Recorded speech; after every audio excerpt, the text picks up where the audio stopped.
nome é Antônio. Tenho 79 anos. E antes de te contar o que aprendi, quero começar te fazendo uma pergunta simples. Você já parou para pensar no que realmente vai importar na sua vida, quando tudo aquilo que hoje parece urgente deixar de existir?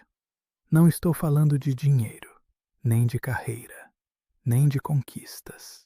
Estou falando das coisas que ficam na memória quando a casa fica silenciosa e você finalmente tem tempo para escutar os próprios pensamentos. Passei grande parte da minha vida acreditando que estava fazendo tudo certo. Trabalhei desde muito jovem. Acordava antes do sol nascer. O cheiro de café forte passando no coador era praticamente o sinal de que mais um dia começava. A cozinha ainda estava meio escura. A água fervendo fazia aquele barulho baixo, e o rádio antigo ficava ligado no canto da mesa, sempre na mesma estação. Notícias, previsão do tempo, e depois alguma música antiga tocando baixinho. Durante décadas, essa foi a minha rotina. Trabalhar, resolver problemas, buscar estabilidade. Na minha cabeça, tudo aquilo tinha um propósito muito claro. Eu estava construindo uma vida melhor para minha família. Eu repetia isso para mim mesmo quase todos os dias. Um dia tudo isso vai valer a pena. E olhando para trás, de certa forma valeu. Comprei uma casa, criei meus filhos, paguei todas as contas. Nunca faltou comida na mesa, nunca faltou teto. Para quem olhava de fora, parecia que eu tinha feito tudo certo. Mas existe uma verdade que eu só fui entender muito tarde. Você pode passar anos construindo algo e mesmo assim sentir que algo essencial ficou faltando. Eu descobri isso aos 58 anos. Foi no dia em que a casa ficou vazia. Meus filhos já tinham seguido suas próprias vidas. Um deles estava morando em outra cidade. Minha filha já tinha formado sua própria família. Minha esposa estava viajando para visitar a irmã. E pela primeira vez em décadas, eu fiquei completamente sozinho dentro daquela casa. Uma casa que eu passei anos tentando sustentar. Naquela noite, eu caminhei pela sala devagar.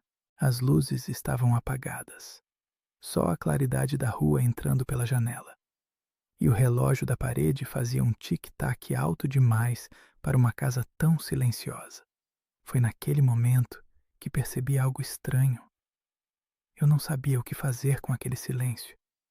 Passei tantos anos ocupado que tinha esquecido como era simplesmente estar presente. Então comecei a reparar em coisas que antes passavam despercebidas. As fotografias antigas na estante. Uma foto da minha esposa quando éramos jovens. Uma foto dos meus filhos pequenos na praia. As marcas na mesa da cozinha, onde eles faziam lição de casa. Um carrinho de brinquedo esquecido no fundo de uma prateleira. Cada objeto parecia guardar uma história. E muitas dessas histórias eu quase não lembrava direito. Porque na época em que aconteceram, eu estava ocupado demais trabalhando. Foi naquela noite que uma pergunta começou a crescer dentro de mim. Se minha vida terminasse naquele momento, do que eu realmente me lembraria? Não seriam as horas extras, não seriam os relatórios, nem as reuniões que pareciam tão importantes naquela época. O que vinha à minha mente eram momentos simples. Uma tarde ensinando meu filho a andar de bicicleta. Ele caiu 3 vezes antes de conseguir.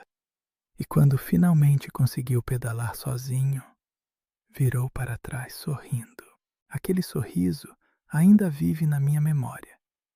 Lembro também do dia em que minha filha correu até mim segurando um desenho.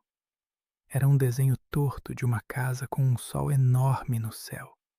Ela disse: "Olha, pai, essa é a nossa casa." E eu lembro de ter olhado rapidamente, porque estava atrasado para o trabalho.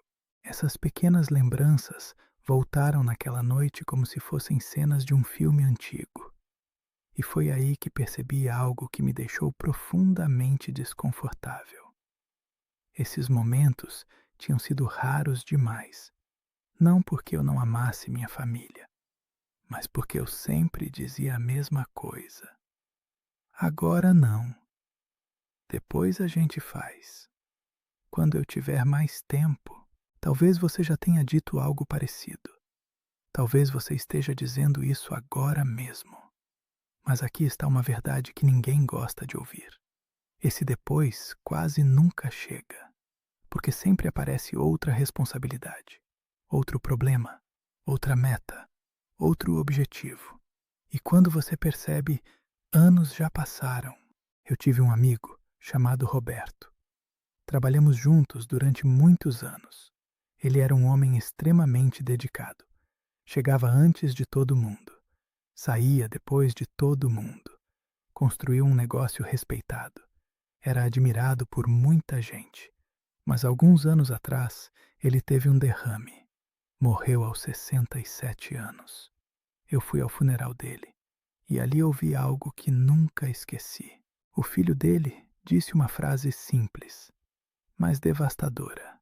Ele falou: Meu pai foi um homem muito bem-sucedido, mas eu quase não tive tempo com ele. Aquela frase ficou ecoando na minha cabeça por dias, porque percebi que eu estava caminhando exatamente na mesma direção. A vida tem uma maneira silenciosa de nos empurrar para rotinas que parecem importantes, mas que não são necessariamente o que realmente importa. Depois daquela noite sozinho em casa, algo começou a mudar dentro de mim. Não foi uma transformação instantânea, mas comecei a prestar mais atenção no tempo, no jeito como os dias passavam, na velocidade com que os anos desapareciam. E percebi algo que gostaria que alguém tivesse me contado quando eu era mais jovem. O tempo não é apenas algo que passa, ele é algo que se esgota. Cada dia vivido é um dia que não volta.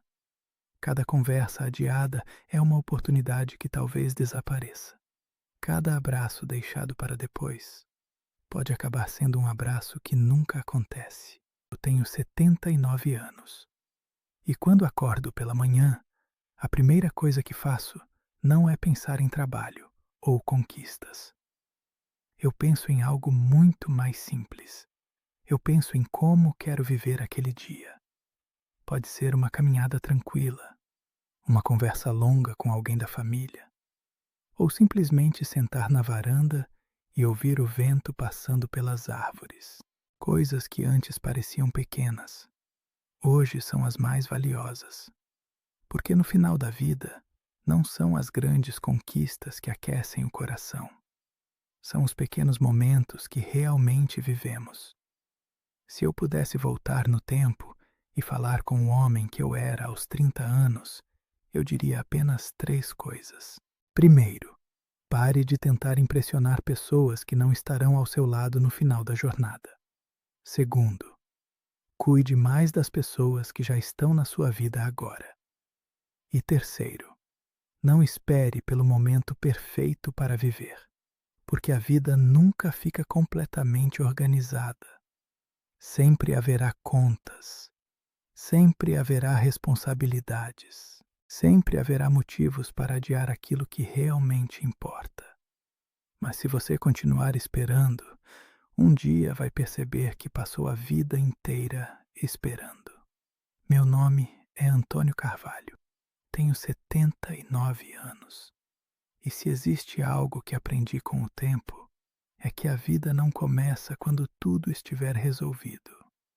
Ela começa agora. Então me diga uma coisa. Se você pudesse voltar alguns anos no tempo, faria algo diferente? Conta aqui nos comentários. Qual foi um dos momentos mais felizes da sua juventude? Às vezes, lembrar desses momentos é a melhor forma de perceber o que realmente vale a pena na vida. E talvez ainda haja tempo para viver mais alguns deles.